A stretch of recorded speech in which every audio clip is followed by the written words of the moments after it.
თუ რამის ამბიცია გაქვს სულიერებაში, მარხვას, იგივე სუფთა კვებას, აქვს ფუნდამენტური მნიშვნელობა. დღეს მე აგიხსნით, სწორი კვების გარეშე თქვენს ყველა ძალისხმევას აქვს ძალიან ფუჭი შედეგი. დაგისაბუთებთ ამას. გამთლიანებაში მიდევს როკფელერების შავი მაგების კლანზე და თქვენ იცით, როკფელერებმა სპეციალურად საკვებ დანამატებში შესაბამისი ნივთიერებები რომ ჩადეს, იმისთვის რომ ადამიანების ნიჭები გააჩერონ. ფტორი, რომელიც შენს ჰიპოფიზ კრისტალიზაციას უკეთებს და წარმოდგენა არ გაქვს რა არის ჰიპოფიზი და მაგის გარეშე რომ საერთოდ ღმერთთან ვერ გექნება კავშირი, ნივთიერებები რომელიც ქოლავს შენს უჯრედებს და ღმერთთან ვერ გაქვს კავშირი. აგიხსნი ყველაფერს. საკვებებში შეიტანეს ნივთიერებები, რომელიც ღმერთთან კავშირს გიჩერებს, გიპაუზებს, გიბლოკავს და არაფერი არ იცი საკვებზე, მარხვა გგონია უბრალოდ ოძღვრის ახირება, განათლება არ გაქვს პირდაპირ მნიშვნელობით და ამ უმეცრებით ცხოვრობ და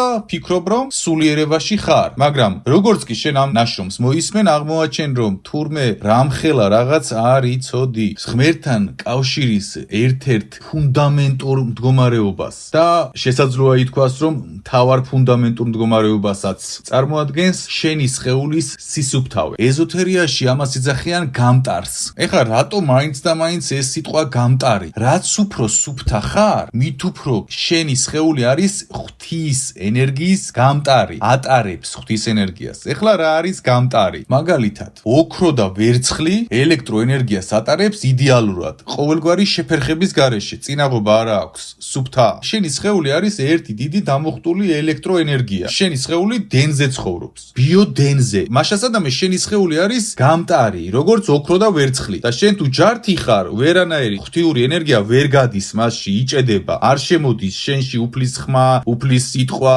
ძალები, არაფერი არ შემოდის, გაჭედილია დაბინძურებული საკვების გამო. ღმერთის ენერგია რომ მოდის, ბრკოლდება და ჩერდება. საცობის ფუნქცია აქვს მაგ დროს სხეულს. მაშასადამე, კარგი გამტარი ითვლება ის ადამიანი, რომლის სხეული არის სუფთა, საკვები დანამატებით, როცა არ არის დაბინძურებული, გაჭედილი, მოდი ესე ვთქვათ. შენს სხეულში ელექტროიმპულსები მოძრაობს.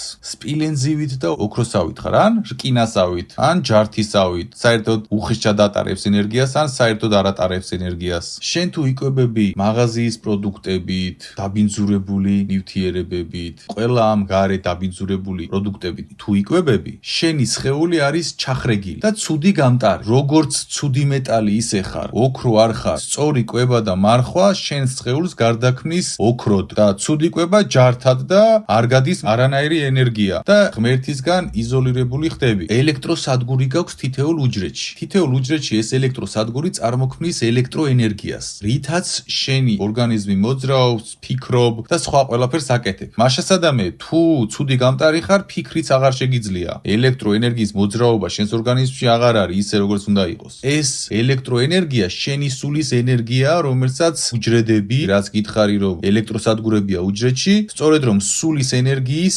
კონვერტაციას აკეთებს, გარდაქმნის ფიზიკურ, მატერიალურ ელექტროენერგიად და ორგანიზმში გამოიყოფა. მაგრამ თუ შენი ორგანიზმი ჩახრეგილია ქიმიკატებით, შენი ღვთიური ენერგია უბრალოდ ჩერდება, არსად არ მოძრაობს და შენ გავიწყდება რომ შენ თავი გგონია ადამიანი და შენ ხარ სული და შენი სხეული არის ბიოსკაფანდრი, ესე ვთქვათ ბიომანქანა და ამ ბიომანქანას ჭირდება შესაბამისი მოვლა, რომ იმუშაოს. თუ ცუდ საწვავს აცხამ მასში, ის იწყებს ქჩოლვას და ჩერდება და შენ ხარ ის მესაჭე, რომელიც გაჩერებული ავტომობილით ცდილობს იმოძრაოს ღმერთისკენ და ვერ მოძრაობ, იმიტომ რომ გავიწყდება რომ ბიოსკაფანდრი თუ არ გაასუფთავე, შენი სულის ხმა აღარ ვლინდება შენს ბიოსკაფანდრში. მარტივი ენით რომ გითხრა და შენი სული კავშირშია ღმერთთან და ამიტომ ვერ შემოდის ღმერთი შენში. შენი სულის ენერგია ვერ შემოდის შენს სხეულში, რადგან შენს ბიოსკაფანდრში ასხამ ბინძურ საწვავს და ვეღარ მუშაობს შენი ბიოსკაფანდრი. ფაქტობრივად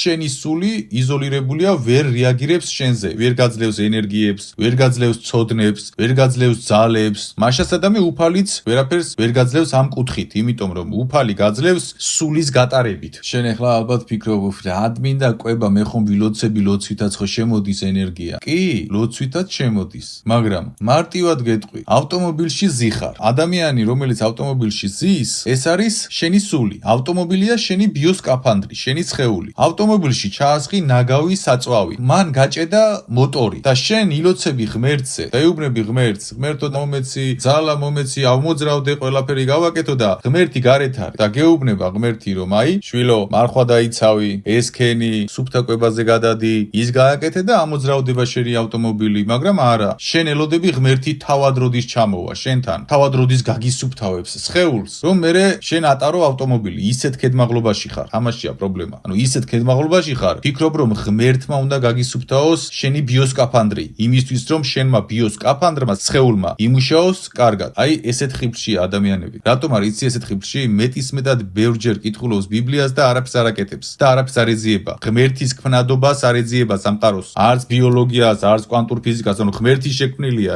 ეს. შენ თუ გინდა ღმერთი გაიგო, შენ უნდა გაიგო ბიოლოგია, ანატომია, ფიზიკა, კვანტური ფიზიკა. ღმერთის შექმნილია ეს. ღმერთს წარმოადგენს ეს ყველაფერი და კიდე სხვა რაღაცეები. და ბიბლია არის იმისთვის, რომ მერე გაარკვიო ღმერთი როგორია და შენ ღმერთი როგორია არ არკვევ, არც მოქმედებით, არც სხვა დანარჩენით. მარტო ბიბლიას კითხულობ. ეს არის შენი პრობლემა. თორე ბიბლია არის აბსოლუტური ცოდნის კრებული, მაგრამ შენ თუ გარეთ არ გამოხვედი და ეს ყველაფერი თუ არ გაიგე, ვერაფერს ვერ გაიგებ, იქ რა წერია. ამიტომ შენი ორგანიზმი თუ დაბინძურებულია, იგივე თუ წაბილწულია, ამ შემთხვევაში შენ არ გესმის სულის ხმა. მაშასადამე არ გესმის უფლის ხმა, რადგან უფლის ხმა მოდის სულიდან. რადგან სანამ შენს უჯრედებში წარმოიქმნება ელექტროენერგია, იგივე სულის ენერგიის კონვერტირებული ენერგია ფიზიკურად, სანამ წარმოიქმნება და განხორციელდება, ვერ ხორციელდება, იმიტომ რომ მთელი უჯრედები ჩახრეგილი გაქვს ტოქსიკური საკვებებით და ამბიცია გაქვს სულიერებაზე. სულიერებაზე სანამ ამბიცია გექნება, კვებას თუ არ მიაქცე ყურადღება, მარტო იქნები წაკითხული წიგნი. ღმერთის ხმა წიგნი არ შემოვა შენში, ვერ შემოვა, ბიოსკაფანდრში არ მოდის, ტვინში არ მოდის.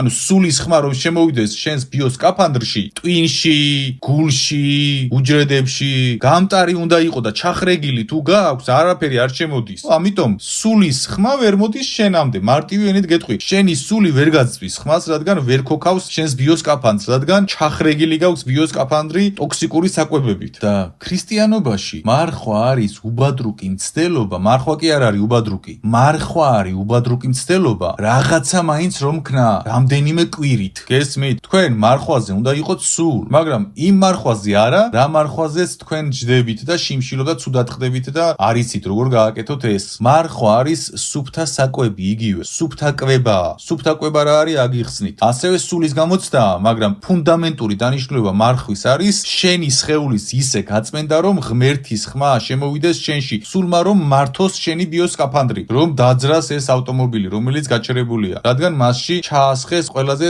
კოშმარული საწვავი, რომელიც არც იწვის. ანუ თქვენ რითაც იკვებებით, ეს არ არის განკუთვნილი თქვენთვის, კვებისთვის არ არის განკუთვნილი, შენი სხეულისთვის არ არის განკუთვნილი. ამიტომ მარხვის მცდელობა არის იმის, რომ გასუფთავდე ცოტა მაინც და ამასაც მე მგონი არ აკეთებ, ხო? და ფიქრობ, რომ ღმერთთან იქნები ახლოს. და ხაშლამის გადარტყმებში ხარ გამწარებული და ხორცზე მოგიყვები ისეთ რაღაცას, რომლითაც ყველაფერს მიხვდები საერთოდ რა ხდება და ხორცის ჭამაზე მოგიყვები ისეთ რაღაცას, საერთოდ გადახედავ მთლიან შენს ცხოვრებას. ამიტომ მარხვაში, სუფთა კვებაში უნდა იყოს სულ. თუ რამე ამბიცია გაქვს ელემენტარული სულიერებაზე.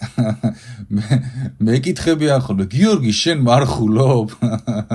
რას მეკითხები, რას მარხო? 3 წელია მარხულობ და უგემრიელესად ვიკვებები. სანამ ჩემს ისტორიას მოგიყვებით, 2 სიტყვით ვიტყვი, მარხვის 4 ფორმა არსებობს მინიმუმ და მე ამ მარხვას 3 წელია უკვე ვიცავ. პირველი ფორმა არის ფიზიკური სხეულის გაწმენდა სწორი კვებით, ნატურალური პროდუქტებით. მეორე არის სიტყვის მარხვა, ანუ სიტყვის სისუფთავე, რასაც მე ვუწოდებ. სიტყვების სისუფთავე. მე 3 წელია გადაკრული სიტყვა არ მithქვამს უზრდელური განსაკუთრებით და შეგინება და სხვა დანარჩენი რა თქმა უნდა. მესამე არის ფიქრების სისუფთავე, რაც უპირველესია და მეოთხე არის ქმედების სისუფთავე. ნახეთ, მარხვა იგივე კვების სისუფთავე, სიტყვების სისუფთავე, ფიქრების სისუფთავე და ქმედების სისუფთავე. შენ ამ 4 ელემენტს რომ გააერთიანებ შენში, ვეღარაფერი ვეღარ გაგაჩერებს. პირდაპირ მნიშვნელობით გეუბნები. არ დაგჭირდება არც ამდენი ბიბლიის გადაზეპირება და უშედეგო რომ ხარ, არც უბრალოდ რაღაცეების კეთება. ეს 4 რომ განახორციელო, გარანტიას გაძლევ და არც ერთი არ რთული და არც მეორე. მე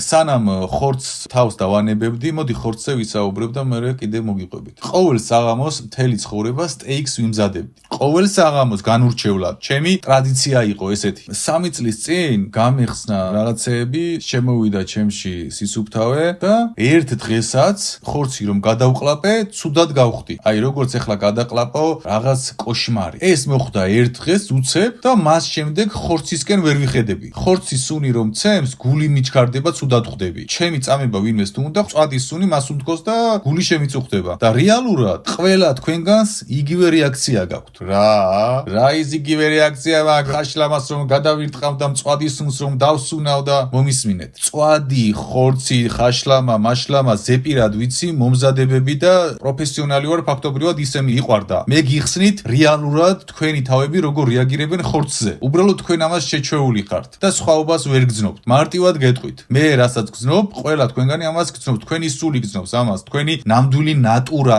ბუნება გძნობს ამას. ხორცი რომ გადავყლაპო, ამომივა უკან. ამაზე რეაგირებს ჩვენი სული, ჩვენი ნამდვილი ნატურა. მაგრამ ჩვენ იმდენად შევეჩვიეთ ამ ყველაფერს, რომ ვეღარ გძნობთ ვეღარაფრის სხვაობას. ბავშვობიდან ჩიჩია გვაჩრეს პირში და დაგვიბინძურდა ყველაფერი და ვეღარ გძნობთ რა ნეხში ვართ. ამაშია საქმე. და კიდე აგიხსნი ხორცი რასაკეთებს, რა თქმა უნდა, ეს არაფერია. რაღაცები მოდის ბუნებრივად ადამიანში, მაგრამ ეხლა ჩემნაირად თქვენთან ბუნებრივად ეს რომ მოვიდეს წვალების გარეშე. სხვა რაღაცეები უნდა განავითარო, ფიქრების სისუფთავე, სიტყვების სისუფთავე, ქმედების სისუფთავე და ხორცს საერთოდ აღარ მოგინდება. ვეღარ გაეკარები ამ პროდუქტებს. ანუ ის გაგისუფთავებს ამას მერე, მაგრამ რადგან ამას ვერ აკეთებ, ჯობია ცოტა ძალა დაატანო თავს და გაასუფთავო შენი თავი კვებაში. ხორცთან მიმართებაში პირდაპირ და რატო აგიხსნ. მაშასადამე მე კი არ მხდის ხორცი ცუდად. არ გავციებული ვარ წლებია, იდეალურად მაქვს ორგანიზმი. თქვენ ყველას ხდით ხორცი ცუდად. უბრალოდ თქვენ ამას ვერ გძნობთ, გათიშული გაქვთ, შეგრძნებები ვერ გძნობთ, მაგრამ ცუდად ხდით და ცუდად მოქმედებს. მეც ვერ გძნობდი.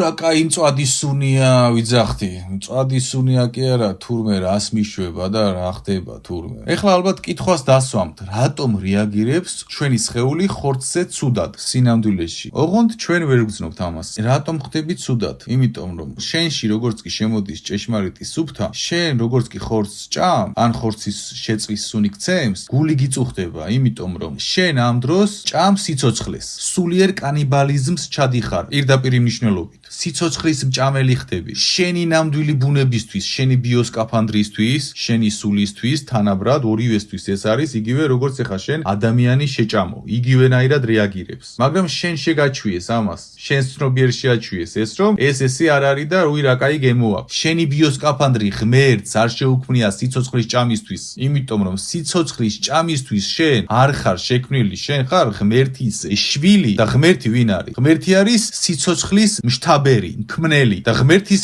შვილი სიცოცხლის შთანთქვისთვის, ჭამისთვის არ არის შექმნილი. ღმერთს არ შეუქმნიხარ შენ ხორცის ჭამისთვის და აგიხსნი ცხოველები რატომ შექმნა და ყველაფერი. ამიტომ მაღალ იერარქიაში, აი სადაც გინდათ რომ მოხდეთ სულის სამყაროში ღმერთთან ახლოს, ხორცის ჭამა ითვლება კანიბალიზმად. პირდაპირ ესე ითვლება. ის კი არ არის, იცი რა, მაღალო სულო, შენ ხორცს ჭამ თუ არა, ვეგეტარიანელი ხარ თუ არა, არ არსებობს ესეთი რაღაც. ხორცის ჭამელი თუ ხარ, შენ ხარ კანიბალიზმით დაკავებული და მაღალ იერარქიასთან არაფერი არ გესაქმება. სულის ღვთიურ სამყაროსთან აღარაფერი აღარ გესაქმება. მაღალ იერარქიას რა თქმა უნდა ესმის, რომ თქვენ ეს არიცით, მაგრამ ეს არ ცვლის თქვენი დესტრუქციული შედეგის ფაქტორს. არ გეცვლება შედეგი მაღალ იერარქიას ეს ესმის თუ არა. შენი სხეული და შენი სული არ არის სიცოცხლის ჭამისთვის შექმნილი და როცა ამას აკეთებ, შენ სამყაროს კანონების მიხედვით ჩადიხარ სიცოცხლის კანიბალიზმს. რადგან სამყაროში სიცოცხლეს აქვს სიცოცხლის ფასი. მაღალ იერარქიაში ნებისმიერი სიცოცხლე ითვლება სიცოცხლეთ. ამიტომ შენ თუ სიცოცხლეს შთანთქავ, შენ ხარ სიცოცხლის შთანთქველი. სიცოცხლის კანიბალი ხარ, სულის კანიბალიზმით ხარ დაკავებული. ეს სიცოცხლე ეკუთვნის უფალს და შენ ეხები უფლის სიცოცხლეს და მაგის უფლება შენთვის უფალს არ მოუწია. ამაშია საქმე და ამიტომ არც დაგაპროექტა ისე რომ ხორცი გეჭამა, ანუ სიცოცხლე რომ გეჭამა. ამიტომ არც ბიოსკაფანდრი მოგცა მაგისთვის. ამიტომ შენი ბიოსკაფანდრი სხეულიც და სულიც ცუდად ხდება, როცა ხორცს ჭამ. ამაშია საქმე. და ვინც სიცოცხლისკენ იწევა, ის უფლის სიცოცხლეს ეხება. უფლის სიცოცხლეს ვინც ეხება, შედეგს იღებს ცუდს. უფლისთვის მიუღებელია სიცოცხლის მჭამელი. ეს შენ შეგაჩვიეს, რომ ცხოველი იმისთვის არის, ის იმისთვის არის, აბა რატოა ცხოველი? გითხრა რატომ არის ცხოველი დედამიწაზე? გითხრა უფალმა რისთვის შექმნა ცხოველები? მაგაზეც კი გაქვს მარტივი პასუხი, მაგრამ ისე დაგიბნელეს გონება და ისე დაუბნელეს ადამიანებს გონება, რომ ელემენტარულ მარტივ მომრავლ სახელს ვერ ხვდება ადამიანი. უფალმა პლანეტა დედამიწა რომ შექმნა, სამყარო რომ შექმნა, ადამიანი რომ შექმნა, მცენარეები რომ შექმნა, ცხოველებიც შექმნა და ცხოველები შექმნა იმისთვის რომ შენ დედამიწაზე გეცხოვრა. რატომ? იმიტომ რომ არ იყოს ფუტკარი, ხე არ დამტვერიანდება. მაშასადამე ხილს ვერ მიირთმევ. მაშასადამე არ მოხდება სხვადასხვა ნივთიერებების გადამუშავება პლანეტაზე. ცხოველები, მწერები, ფრინველები და ყველაფერი ესენი რომ არ იყოს, რომლებსაც ნერვული სისტემა აქვს. დედამიწა ვერ იცხოვრებს, ვერ იცოცხლებს.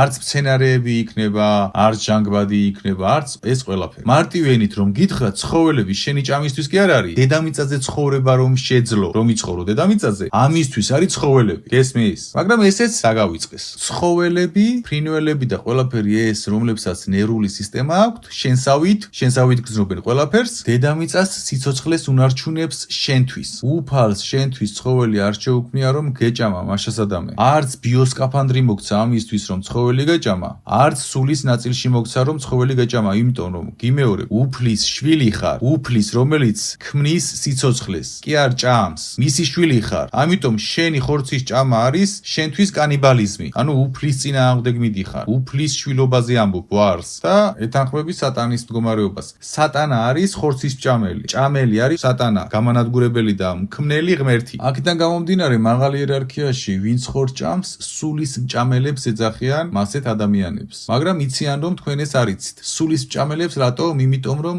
სისხლში არის სულის ნაწილი, ჩატვირთული სიცოცხლის მდგომარეობისას. ხორცს რო ჭამ, გეთვლება სულიერ კანიბალიზმში. იცი ეს თუ არ იცი? საერთოდ ამ სამყაროში იცი ეს თუ არ იცი? გეთვლება. იმიტომ რომ შენს გამო იცი თუ არ იცი, სამყარო ვერ შეცვლის კანონებს. ამაშია საქმე. ის არის სიცოცხლე, შენ სიცოცხლე ხარ, ორივეს ნერვული სისტემა გაქვთ, შენ და ცხოველი, რადგან ორივეს ნერვული სისტემა გაქვთ და ასევე გენეტიკურად ახლოს ხართ. ითვლებით სიცოცხლის ერთ ფორმად. ამიტომ არის ეს სულიერი კანიბალიზმი მაღალ იერარქიაში. ამიტომ, როდესაც შენ ხორცს ჭამ, შენ ჩადიხარ სიცოცხლის კანიბალიზმს. შენნაირ ჭამ, შენნაირი ნერვული სისტემის მქონეს ჭამ. და როცა ხორცს ჭამ, შენი მთელი არსი, სხეული, სული კოშმარშია. მაგრამ შენ ამას ვერ გძნობ, რადგან შენი ტვინი შეაჩვიეს რომ ეს არის გემრიელი. მე ახლა შემიძლია შეგაჩვიო ბავშვობიდან ფეკალია გაჭამო და შენთვის ფეკალია იქნება გემრიელი. თუ შეგაჩვე, ამაშია საქმე. თუ შეგაჩვიე, ადამიანს ეგ კი არა სტოკჰოლმის სინდრომი ემართება, ვინც მოიტაცა, ვინც გარდაცვლას უპირებს, ვინც ტყვედ ჩააგდო, ის უყვარდება. ვერ ხვდები ტვინი რასაკეთებს? რომ აგზარდო, შეგაყვარო ფეკალია, ფეკალიის მოყვარული იქნები. ესეა შენი ტვინი მოწყობილი. თუ მოინდომებ პირდაპირ ნეხვს შეჭამ და ნეხვის მოყვარული გახდები, თუ არა და გახდები სხვა რამის მოყვარული. ამის ფუნქცია გააქვს. ამას ადასტურებს სტოკჰოლმის სინდრომი. ადამიანს უყვარდება მისი გამტაცებელი, რომელიც გარდაცვლას უპირებს, რომელიც მტერია რეალურად მისი. იმის თქმამ სურს რომ შეგაჩვიეს ამას და გგონია გემრიელი. გაბრუებული გათიშული ხარ, გაბინძურებული გაქვს სხეული, ვეღარაფერს ვეღარ გძნობ, ვეღარც ღმერთი გელაპარაკება, ვეღარც სული გელაპარაკება, ვეღარაფერი ვეღარ გელაპარაკება. ამაშია საქმე და გონია სულიერებაში ხარ და ახირება გგონია მარხვა. ჯერ არ მილაპარაკია მთავარი რაღაცეები კიდე.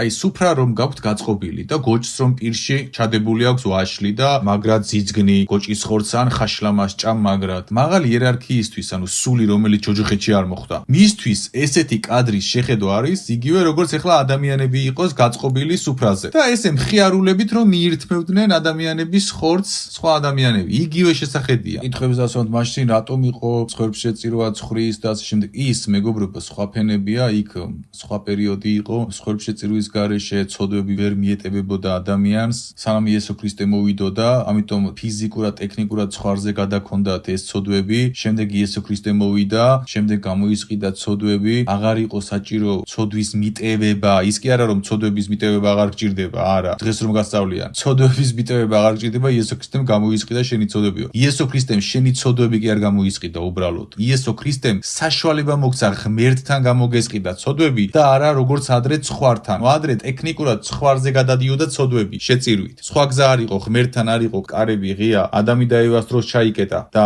იესო ქრისტე რომ მოვიდა, გამოისყიდა ადამი და ევას ცოდვები და შემდეგ შენ რა ცოდვასაც ჩაიდე, ეს ცოდვა უკვე ღმერთთან აღსარებით და გაცნობიერებით და მოქმედებით უნდა გამოისყიდო. ის კი არა რომ დღეს გასწავლიან რომ გამოგისყიდა იესო ქრისტემ ცოდვები, მორჩა, მარტო რწმენაა საჭირო და აღარ გჭირდება ცოდვების გამოწყიდვა, გატყუებს. ის რომ შემდეგ შემორჩა მსხვერპლშეწირვა, ცხვარი შეწირე მივიდეთ ტაძარში და ეს ყველაფერი უკვე გადმონაშთია. ეს ყველაფერი აღარ არის ფუნქციური. უბრალოდ დატოვეს ადამიანებმა და რელიგიამაც ვეღარ შეეწინააღმდეგა, მაინც ჭამდნენ, მაინც წირავდნენ და ვერ ქნეს. რელიგიის მინუსია. მინიმუმ რელიგიას შეეძლო ის რომ მსხვრის შეწირვები და ეს შეწირვები ამოიღო, მაგრამ დაბინძურებულმა მოძღვრებმა და დეკანოზებმა, რომლებიც ისტორიულად იყვნენ, დატოვეს და მერე ახალმა დეკანოზებმა ვერ ამოიღეს. თორემ მათ კარგად ესმით რომ იესო ქრისტემ ეს შეცვალა და აღარ არის საჭირო ცხვრის შეწირვა. ამაშია საქმე. მაგრამ ეს სხვა ფენაა. აქ გავერკვიეთ. დაუბრუნდეთ ხორცს. მე აქ რასაც გიყვებით, ჩვენს წინაპრებს ეს ყველაფერი კარგად ესმოდათ. და იცით როგორ ექცეოდნენ ხორცს? უდიდესი მოკრძალებით. სანამ მონადირე წავიდოდა სანადიროდ, ღვთისმშობელ მარიამზე ლოცულობდა. რომ მოინადირებდა დიდი პატივისცემით მადლობას გადაუხდიდა მონადირებულ ნადირს. არ ქონდა უფლება 10 მონადირეს 7-ზე მეტი მოინადირებია, რომ მოვიდოდნენ სახლში, ხორცს ლოცავდნენ, ღვთისმშობელ მარიამს მიტევებას თხოვდნენ და შემდეგ მიირთმევდნენ, რადგან სხვა გზა არ იყო სუპერმარკეტები, არ იყო ეს ყველაფერი და ჩვენს წინაპრებს ესმოდათ ის, რასაც მე ახლა თქვენ გიხსნით და რაც თქვენ დაგავიწყდათ. და ამიტომ ხორცს მინიმუმ ლოცავდნენ მაინც და იცოდნენ რომ უბრალოდ სხვა გზა რო არ ქონდა, ამიტომ ნადირობდნენ. შენს წინაპრებს, უახლოეს წინაპრებს 200, 300, 400 წლის წინ, 500 წლის წინ და უფრო იქეთ. ესე იგი, ხორცზე გავიგეთ რომ სულიერი კანიბალიზმია, ყველაფერი გასაგები. ახლა ჩვენი სკაფანდრი როგორ რეაგირებს ამაზე? თავის ტვინში შენ გაქვს 1 მილიარდიდან ტრილიონამდე ნეირონი. ნაწლავებში ასევე გაქვს 100 მილიონზე მეტი ნეირონი, რომელიც უზრუნველყოფს შენი ხასიათების ჰორმონების გამოყოფის ფუნქციას. რაც ნიშნავს ეს? შენი ხიარულება, შენი ბრაზი, შენი ბედნიერება პირდაპირ ნაწლავებში მყოფი ნეირონების დამსახურებაა. სეროტონინის ბედნიერების ჰორმონი ნაწლავებში გამოიყოფა 95%. ანუ 95% შენი ბედნიერების შეგრძნების ნაწლავებიდან მოდის. შენი ნაწლავების ნეირონები არის ბედნიერების ჰორმონის სამჭედლო. გოგონები მიხვდებიან, მუცელში პეპლებს გძნობ, ან ბედნიერების ჰორმონები გამოგეყოფა და მუცელში კი გძნობ პეპლებს, მაგრამ სეროტონინი გამოიყოფა ნაწლავებში ბედნიერების ჰორმონი. მარტივად რომ გითხრათ, ნაწლავებიდან იმართება შენი ემოციების მდგომარეობები. კვებასთან მივდივარ ახლა ახლოს. რას შრება? სწორი კვება და რას შრება? კოშმარი კვება. და მარტო განწყობაზე კი არ არის პასუხისმგებელი ეს ნეირონები, არამედ იმუნიტეტი, წონა, გადაწყვეტილებების მიღების უნარი, გაეცანი ბიოლოგიას. მარტივად რომ გითხრა, ბრაზის სურვილი რომ მოგდის, ჩხუბის განწყობა რომ მოგდის და ეს ყველაფერი რომ მოგდის, ნაწლავებში თუ ცუცაკვებს აძლევ, ხორცს თუ აძლევ, გიჯანყდება შიგნით ეს ნეირონები და გაჩხუბებს, გაბრაზებს, ცუდად ხდის, უენერგიოდ ხდის, გადაწყვეტილებებსაც ცუდს იღებ, ანუ გადაწყვეტილების მიღებასთანაც კავშირშია, ხალისთანაც კავშირშია, ბედნიერების შეგრძნებასთან კავშირშია და ბოლოს სიყვარულის შეგრძნებასთანაც კავშირშია, სეროტონინის 95% სიყვარულის ჰორმონი კავშირშია. იქედან მოდის მუცელში პეპლებს მაგიტომ გძნობ ან ვეღარ გძნობ, რადგან ჩახრეგილი გაქვს მთელი ორგანიზმი ცუდი საკვებით. და სიყვარულს როცა ვერ გძნობ, როდესაც სეროტონინის 95%-ს გამოყოფს ნაწლავების ნეირონები და სიყვარულს როცა ვერ გძნობ, ღმერთთან ვეღარ ხარ, სიყვარულის შეგრძნებაშიც ვეღარ ხარ და ნელ-ნელა მივდივარ იქამდე რომ აგიხსნა რომ ღმერთთან კავშირი არ გაქვს კარგი, თუ სწორად არ იკვებები, თუ მარხვაზე არ ხარ, მარტივი ენით რომ გითხრა. ასევე შენ რომ გონია ტვინიდან მოდის შენი განწყობები, ტვინი უბრალოდ რეაგირებს და ახორციელებს, თორემ ქვემოდან მოდის. ანუ რასაც ჭამ, იმ განწყობაში ხარ. რა საკვებსაც იღებ, იმ საკვების განწყობას იღებ. ხორცს ჭამ, ემსგავსები ცხოველს. შენს ორგანიზმს აქვს დაკოპირების ფუნქციაც. თუ მცენარეს ჭამ, შენ ღვთის ენერგიით იკვებები, დატენილი მზია მცენარე მოგიყვები მაგაზე და შენი ორგანიზმი ღვთიურად რეაგირებს, ფიქრები გიმშვიდდება, განწყობა გიმშვიდდება და ყველაფერი. ხორცს თუ ჭამ, შენ ცხოველურ ინსტინქტიურ მდგომარეობაზე გადადიხარ. ანუ შენი ორგანიზმი ითვისებს ყველა ამ ჰორმონს და რა ჰორმონებს ითვისებს, ეხლა კიდე აგიხსნა. სანამ ხორცს მიირთმევ, ცხოველის ორგანიზმში გამოიყოფა უამრავი შლაკები. დღეს რა ხორცსაც მიირთმევ, ის არის აღზრდილი, დაბინძურებული საკვებით, კორმით, სწრაფად ზრდიან, წამლებით სავსეა, სტრესის ქვეშ არის, შუქი აქვს ჩართული, დილასაღამოს აძინებენ 2 საათი, კორტიზოლია სხეულში. ამ ხორცში არის უჯრედებში ეს ნივთიერებები და შენ ამ ხორცს რომ იღებ, ჯერ ხომ ჩადიხარ სიცოცხლის კანიბალიზმს. შენი ორგანიზმი ხომ ცუდად არის, შენი სული ხომ ცუდად არის რომ ამას აკეთე და მერე შენი ბიოსკაფანდრი პირდაპირ კითხულობს ამ ჰორმონებს. კორტიზოლი, ეს დესტრუქციული ჰორმონები, რაც იცხოვრა ცხოველმა, რაც საკვები მიიღო, ასევე შხამქიმიკატები და დაკლის დროს ეს სტრესები და ყველაფერი ყველაფერი და შენი ორგანიზმი რეაგირებს ცხოველივით. ამიტომ არის ხორცს რო შეჭამ, სექსი გინდება რაღაცა, ვითომ ძალაზე მოხვედი, აგრესია, რაღაცა ეკუნთებს უყურებ. ანუ რეალურად ცხოველის დონეზე გადადიხარ, ნაწლავების ნეირონები აკოპირებენ იმ პროდუქტის თვისებას, რასაც მიირთმევ და შემდეგ ამის გამოვლენა ხდება. ხორცი მიირთვი, ცხოველი დასტრესილი იყო, შუქზე იყო, 24 საათი და 2 საათი აძინებდნენ, ურტყამდნენ, ცუდად კვებავდნენ, ყველაფერი რაც იყო, შენმა ნეირონებმა ეს წაიკითხა, გადააკოპირა და გამოავლინა შენი ბიოსკაფანდრის მდგომარეობაში. ანუ ცხოველის დონეზე ჩადიხარ. ცხოველური ინსტინქტები ზემოთ ამოდის შენში. შენი ბიოსკაფანდრი და სული რეაგირებს მწვავედ, რადგან კოშმარშია და ცხოველურ ინსტინქტებზე ხარ და გაღიზიანებული ხარ და ცუდად ხარ და შედეგს იღებ ამას. რასაც მიირთმევ, იმ მდგომარეობაში იმყოფები გამოვლინებით. და თქვენ ყველა დასტრესილ ცხოველებს ჭამთ. ხორცს, ნაწამები დასტრესილი კოშმარის საკვებებით, ბუსტერებით, რომ უნდა იზრდებოდეს 8 თვეში, იზრდება 3 თვეში და ამ მდგომარეობას იღებთ. და მერე გიკვირთ, რატო ვერ აკონტროლებ ემოციებს და რატო ხარ ეს და გონია ხაშლამა გადაირტყი. ხაშლამა კი არ გადაირტყი. ხაშლამამ გადაგირტყა იქეთ. ოღონდ შენ ამას ვერ ხვდები. იმ ცხოველის განწყობები, ტოქსიკური შლაკები, რაც უჯრედებში ზრდის პროცესში ილექებოდა, იმაშებოდა, ამაშებოდა, შენს უჯრედებში გადადის და ვლინდება. რასაც ჭამ ისხარო, არ გაგიგია? შემთხვევით კი არ არის ეს გამონათქვამი. ხო და აქ სიღრმეში ვერ შევალ მთელი 1 საათი შემიძლია აგიხსნა რა ილექება მის ხორცში, რომელიც შენ განადგურებს და შენს ბიოსკაფანდს როგორ აბინძურებს და ანადგურებს, ვერ აგიხსნი ახლა ამას ყველაფერს, მაგრამ კოშმარია. რეალურად შენ ხორცის მირთმევით მიირთმევ ინფორმაციულ ბიოლოგიურ ბომბს. ახლა ალბათ იტყვი რომ კარგი გავიგე, მაგრამ მე ხომ ვილოცები ტაძარში დავდივარ ამას ვაკეთებ. კი, მაგრამ მეორე მხრივ კვების მხრივ იწყევლები, ანუ წყეული შენ თავს.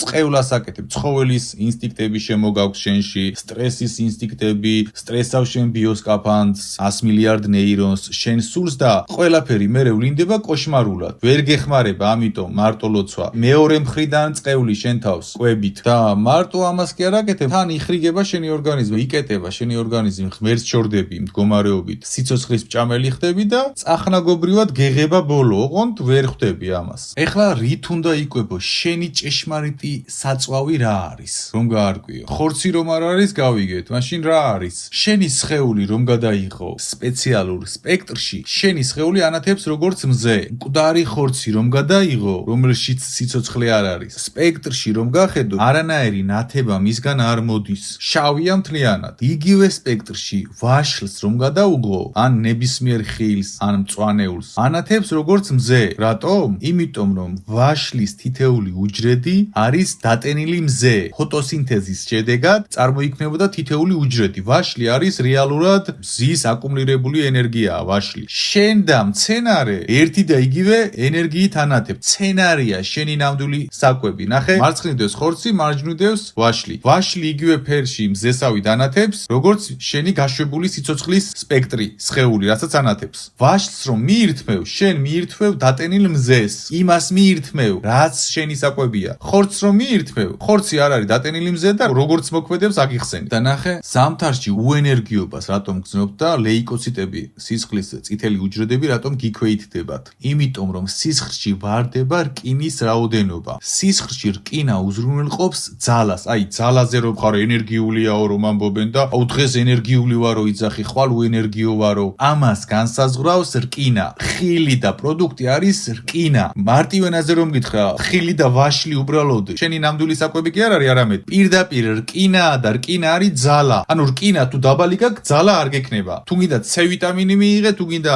ალფა ვიტამინი მიიღე, თუ გინდა ხორც ვიტამინი მიიღე, რკინა თუ დაბალი გაქვს, წასულია შენი საკვები. ძალა არ გაქვს. ხორცშიც არის რკინა, მაგრამ ხორცში რკინა და ყველაფერია, მაგრამ ის რკინა არ არის. ცოცხალ რკინას შეიცავს მცენარე, რომელიც ცოცხალია და მზის დატენილი ენერგიაა. სპექტრში რაც ჩანს, ის არის. დაგუგლეთ, რასაც გელაპარაკებით ყველაფერი. ამიტომ როცა ზამთარში ენერგიის ნაკლებობა გაქვს, იმიტომ რომ ზამთარში ნაკლებ ხილს ჭამ. ამიტომ ენერგია თუ გინდა, პირდაპირ მიიღე ხილი მწვანეული და ენერგიაზე მოხვალ. ამიტომაც იყვნენ გლადიატორები, ვეგეტარიანელები. მეცნიერებმა ეს დაამტკიცეს. იმიტომ რომ ნამდვილი ძალა არის რკინაში და რკინის ცოცხალ და ტონობით რაოდენობას შეიცავს ხილი. ექიმები ახლა რატომ გაიძახიან ხორცი ჭამე, ხორცი ჭამეო? ექიმები არიან და ყველა ფსიქოლოგები და ესენი თუთიყუშები პირდაპირ მნიშვნელობით. ზემოდან აი მასონები რასაც ჩასძახებენ, ვისგან სწავლობენ აბა თქვენი აზრით? საიდან მოდის ყველა ცოდნები, ხო? ჩასძახებენ ხორცი აჭამეთ და მე ესენიც იმეორებენ რობოტებივით და გარანტირებულად გეუბნებით და ეს მეცნიერულად ესია, სცენარი არის მთლიანად რკინა, ძალა და ხორცი არის ნაგავი და როგორ მოქმედებს კიდე აღიხსერე. როცა შენს ნამდვილ საკვებს არიღებ, ხილს, მწვანეულს, ბოსტნეულს, ამ ყველაფერს, შენ ის ავტომობილი ხარ, რომელშიც ასხამენ ჭუჭხს და ამიტომაც ვერ იძვრება შენი ორგანიზმი. შენ ხარ ის ადამიანი, რომელიც ავტომობილში შენ სხეულში ასხამს ისეთ საწვავს, რომელიც საწვავზეც არ დადის და აჩოჩავს. გესმის და მე ამბიცია გაქვს სულიერებაზე და ღმერთთან სიახლოვეზე და ჩოჩიალით როგორ გინდა ღმერთთან მიხვიდე, ან საერთოდ გაფრინდე. შენ ხარ ის თვითფრინავი, რომელსაც უნდა გაფრინდეს, მაგრამ ვერ ფრინავს იმის გამო, რომ ნაგავს საწვავს ასხამს თვითფრინავში და ამის გამო საერთოდ თვითფრინავის პროპელერი ბოლავს, მარტივიანით რომ თქვა, ხრჩოლავს და საერთოდ ვერ მიფრინავს. და ამბიცია გაქვს გაფრინდე ღმერთთან. ვერ გაფრინდები, სანამ შენი რიოს სკაფანდრი არის ჩახრეგილი, ჩაბინძურებული. შენ რომ შენი სხეულის ნამდვილი საწვავი ჩაასხა, უნდა მიირთვა ხილი, ბოსტნეული, ბურღულეული, სოკოს სულგუნში ისეთი რეცეპტი ვიცი. მოდი ერთ-ერთს გეტყვით და მერე გაგიზიარებ სხვას. სოკოს მოთუშავ, შეწვავ, დახეხილს შებოლის უნგუს მოაყრი, მწვანლის ჩააყრი, აზილე და ხორცი კი არა, მასეთ გემრიელ საკვებს ვერ გასინჯავ. ეს ჩემი მოფიქრებულია, მაგარი გემოა. ყველაზე იუმორისტული იცი რა არის? შენ გგონია, რომ თქვათ მე ეხლა უგემურად ვიკვებები და გგონია, რომ ეს კვება ძვირი ჯდება. არა. შენ იკვება ჯდება ძვირი და შენ იკვებები უგემურად და მე ბევრად ნაკლები მიჯდება ჩემი კვება და ბევრად გემრიელად ვიკვებები. რატო? მარტივად გეტყვი. შენ ყველა ამ მაღაზიის საკვებებს რომ სჭამ, შოკოლადებს, მაკდონალდსებს, ყველა ესენი შხამებია. პირდაპირ შხამია. საშუალო ფრი 25 სიგარეტის მოწევას უდრის, როკფელერის შხამებია, რომელიც ღმერთს გართმევს. შენი გემოს რეცეპტორები არის დაქვეითებული, რადგან შენ გემრიელ საკვებს კი არ მიირთმევ. გემოს მიმცემებზე ზიხარ, ნარკოტიკულ გემოს მიმცემებზე ზიხარ, რომელიც აქვს ყველა მაღაზიის პროდუქტს. ამიტომ გემოს აღქმა გაქვს დაქვეითებული. რეალურად სუროგატ გემოებზე ზიხარ და დავიწყებული გაქვს ნამდვილი გემოს შეგრძნება რა არის. იმიტომ რომ ყველა პროდუქტს აქვს გემოს მიმცემები შხამებთან ერთად და უამრავი შხამი. ნამდვილ გემოებს აღიქვამს ის ადამიანი, რომლის პირი შეჩვეული არ არის სუროგატ გემოებს. ვერ წარმოიდგენთ რა ხდება მაღაზიებში პროდუქტებთან მიმართებაში. ერთ-ერთ მხარეს განვიხილავ კონსერვატებს. ევროპაში არის ესეთი მეთოდი ადამიანს რომ დაკრძალავენ, გარკვეული წელი აქვს ნაყიდი ის სივრცე და მერე კრემაციას უკეთებენ სხეულს და მერე სხვას კრძალავენ. და ბოლო პერიოდში აღმოაჩინეს რომ სხეული არ იხრწნება, მუმიფიცირებულია, მიწა არ ჭამს კანს. მეცნიერება რომ შეამოწმეს, აღმოაჩინეს რომ ადამიანის ორგანიზმი გატენილია კონსერვატებით. კონსერვატი რა არის? ყველაფერი რასაც შენახვის ვადა აქვს, კონსერვატს შეიცავს. ანუ ეს კონსერვატები ვერ გამოდის ორგანიზმიდან, შენს ორგანიზმშია ჩაჭედილი, ამიტომაც ვერ უკავშირდები ღმერთს. გაჭედილია ყველა შენი უჯრედი და მატლებიც აღარ ჭამს ხორცს, რომ გარდაიცვლება ადამიანი. იმდენად შხამია, რომ მატლი აღარ ეკარება, ბუნება ვერ ამუშავებს. და შენ გინდა ამ სხეულით ღმერთს დაუკავშირდე და სულს წარმატებებს გისურვებ. მაგის ილუზიაში თუ ხარ, საერთოდ უკვე ხვდები, რომ სულიერების ილუზიაშიც ხარ და უბრალოდ არაფერი არ გაინტერესებს ნამდვილი. მარტო გაინტერესებს შენ რას ფიქრობ. ეს არის პასუხი. ამიტომ რასაც მაღაზიაში ყიდულობთ, ყველაფერს აქვს შენახვის ვადა და კონსერვატები, რომელიც პირდაპირ გაჩერებს. როკფელერის შხამებია შიგნით და სხვა კორპორაციების შხამები, რომლებიც პირდაპირ შავი მაგები არიან. ეხლა ალბათ კითხვას დასვა, მაღაზიაში თუ წლები არ დადიხარ, აბა რა სჭამ? ჭამ ყველი, კვერცხი, მწვანეული ხილი, ფინიკი, თაფლი, შაქრის ნაცვლად და სხვა დანარჩენი დაგუგლეთ სუფთა კვება რა არის და ეხლა მაგ აღარ ჩამოწერ. მაღაზიაში არაფერს არ ვყიდულობ საერთოდ. შოკოლადე არ მიჭამია, საერთოდ აღარ მახსოვს, მაგრამ გამოვტყდები ეხლა. წელიწადში შეიძლება ჭამო რამდენიმე ტორტის ნაჭერი დაბადების დღეზე, შეიძლება მივირთვა სადღაც მეგობართან ამცხვრის ნაჭერი. მაქსიმუმ ერთი ტორტი შევჭამო წელიწადში, მაქსიმუმ არც მაგდენი. დანარჩენი ყიდულობ თაფლს, თიდან ჩამომაქვს. თქვენ უფრო ძვირი გიჯდებათ. ის ყველაფერი, რასაც მაღაზიებში ყიდულობთ. ყიდულობ ფინიკი, თხილი, ნიგოზი, ჩირები, ეს ყველაფერი თაფლში ავზილავ, მივირთვე უგემრიელესია. შაქრის ნაცვლად თაფლი, ლიმონი, ჩაი, იგივე. თქვენ რასაც მაღაზიებში ხარჯავთ, ჯერ რა ცეცხლის ფასები ყოფილა, ამას წინათ შევიარე მაღაზიაში, გადავირი, არ ყოფილი ვარ მართლა წლები და არ დავდივარ, არ მაქვს საქმე იქ. შევიხედე და 100 გრამი ნუში ღირდა 7 ლარი. გარეკეს, ისე შექსვეს ამ ნარკოტიკებზე, ამ შხამ ამ საკვებზე, რომ ფაქტობრივად შეურაცხყოფაზეც თან ხვდებით და ყიდულობთ მაინც 100 გრამს ყიდულობთ 7 ლარად, როდესაც კილოღირს 20 ლარი. ანუ ისე შექსვეს ამ საკვებებზე, რომ უკვე ყველაფერს კადრებენ და ყველანაირი ფასს კადრებენ. ამაშია საქმე. და ყველაფერს თავი დაანებოთ, ლაივში ვიყავი, ჩართული საუბრობდი და მოძღვარი იყო და ბიჭო, არავინ კითხვა არ დასვა,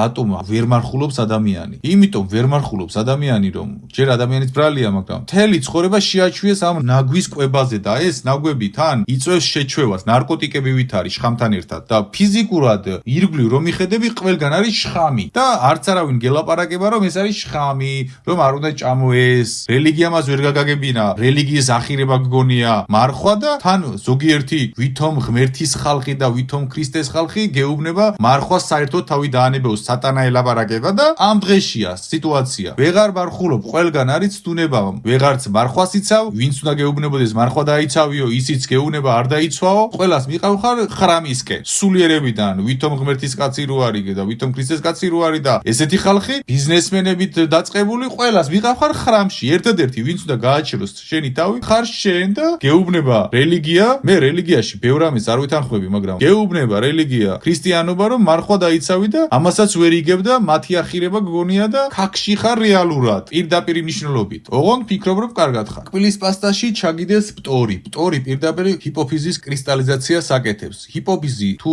კრისტალირდა და კრისტალირებული გაქვთ, საერთოდ დებილდები, პირდაპირ ნიშნულობით გეუბნები. დებილდები. ტვინში ჰიპოფიზი არის როგორც კომპიუტერში პროცესორი, როგორც დამთვლელი. ანუ მოტორია, მოტორს გიჩერებენ, უჯრედებს გიჩერებენ, ღმერთთან კავშირს გიჩერებენ, გეუბნებიან უმარხულო, ღმერთს გაშორებენ, გესმის რას გიშვებიან და დაიმახსოვრე. ვინც გეუბნებათ, რომ მარხვას არ აქვს მნიშვნელობა, ის ან უვიცია და აღუ არ იცის სულიერებაში, ეზოთერიაში, ბიოლოგიაში და ასე შემდეგ, ან პირდაპირ შენი მტერია. აქედან არის ერთ-ერთი. არც ერთია, კაი არც მეორე. მასეც საერთოდ აღარასოდეს აღარ უნდა მოусმინო. გესმის, ის კი არა, ეხლა მოусმენ, ხვალ მოусმენ, ზეგარ მოусმენ, აღარასოდეს აღარ მოусმინო. მასში მტერიზის, ამას გიხსნი. იცის, ყვება რას ნიშნავს. უბრალოდ თვითონ ამით არ ცხოვრობს, რადგან ბნელშია და არც შენ უნდა რომ იცხოვრო და ბნელში მიგერეკება და კიდე ბევრი რამით მიგერეკება ბნელში. და ვინც იძახის, რომ ყვებას მნიშვნელობა არ აქვს, ის უბრალოდ ღმერთთან არ არის. არ არის ღმერთთან და არ იცის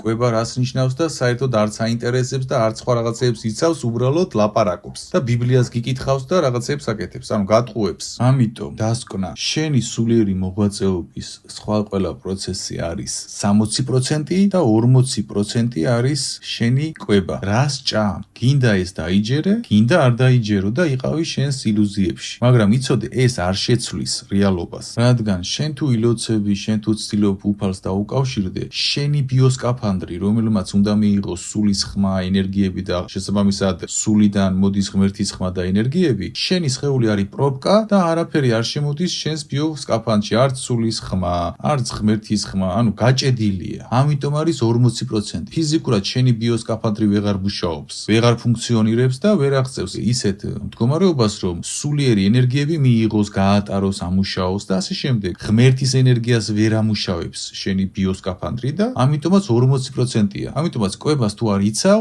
ვერაფერი ვერ მოდის შენთან, არც ცოდნა, არც ძალა, არც სხვა რამე. და პირიქით, ვარესში ვარდები, თუ ხორცს ჭამ, სიცოცხლის ჭამელი ხდები და იარლიყი გაქვს ამის მირტმული. თუ ქიმიკატებს მიირთმევ, ჰიპოფიზი აღარ გიმუშავებს, საერთოდ ვეღარც ფიქრობ და განწყობებიც ნაგავი გაქვს, ღმერთის მდგომარეობასგან შორს ხარ, მშვიდშიც ვერ ხარ და რაც აგიღწერე, ყველაფერი გიქმნის იმ ამინდს, რომ ღმერთის მდგომარეობასთან ვერ ახლოვდები. უბრალოდ ვერ ახლოვდები. განწყობები ნაგავი, ნაცლავები გიწყვიტავს, ბინძურდები, სიცოცხლის ჭამელი ხდები, ისხდები, საწვავს ასხამ ნაგავს, არ იქოქება შენი ბიოსკაფანდრი და არაფერი არ გამოგდის. ამიტომ ვინც გეუბნება, რომ მარხვაა ცუდი და კვებას არ აქვს აზრი, ის არის ან უიცი, ან სატანისტი. პირდაპირ გეუბნება. აქედან რომელიმე ორივე შემთხვევაში უარესია, აღარ უსმინო. მიხედე კვებას, სუფთა კვება იქონიე, თუ ამას ვერ ახერხებ, მარხვები მაინც დაიცავი და რაღაც კუთხით მაინც მიუახლოვდები უფალს, გაიხსნება შენი ჩალუქული უჯრედები, ტვინი ამუშავდება, ჰიპოფიზი დაიჭერს ღვთის ძალებს, გულში შემოვა ღვთის ძალები, აზრები მოგეცემა, ძალა მოგეცემა, რომ მეტად დაიცვა მარხვა, მეტად ქნა ეს ყველაფერი და გახდები ისეთი, როგორცაც არც ელოდებოდი, რომ გახდებოდი. ძალით მოსული გახდები. ხოლო შენ თუ კვების სისუფთავე არ გაქვს, შენ ღმერთთან არ ხარ და შენ ვისთან გამოდიხარ, რომ ხარ განწყობებით ყველაფრით სატანასთან ავტომატურად. ამიტომ კვებას თქვენი არსებობისთვის, თქვენი სულისთვის, თქვენი ღვთიური მდგომარეობისთვის აქვს უდიდესი ფუნდამენტური მნიშვნელობა. მაგის გარეშე ვერაფერს ვერ შვებ და ეს არ არის ქრისტიანების ახირება, მარხვა, სუფთა კვება და სხვა დანარჩენი. ამაში არის საქმე. ამიტომ მიხედე საქმეს.